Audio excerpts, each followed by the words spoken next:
Trophy জিততেই Australia যাচ্ছি, কোনো কিছু শিখতে নয়, দরাজ কণ্ঠে এই কথা বলেছিলেন নুরুল হাসান সোহান। অথচ অস্ট্রেলিয়ার ডারউইনে টপ এন্ড টি-20 টুর্নামেন্টে তারকা সমৃদ্ধ বাংলাদেশ এ দল নেপালকেও টপকাতে পারেনি। 11 দলের আসরে নবম হয়ে খালি হাতে দেশে ফেরার অপেক্ষায় দলটি, অথচ কোনো তারকা না পাঠিয়ে পাকিস্তানি এ দল খেলছে সেমিফাইনাল।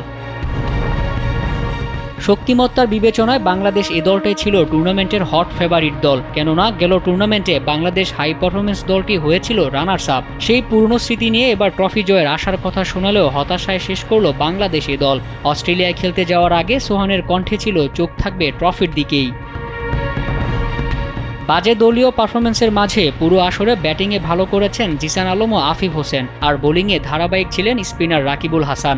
অবাক করা ব্যাপার হলো টপ এন্ড টি-20 টুর্নামেন্ট দিয়েই এশিয়া কাপ টি-20-র দলে জায়গা করে নিয়েছেন নুরুল হাসান সোহান ও সাইফ হাসান।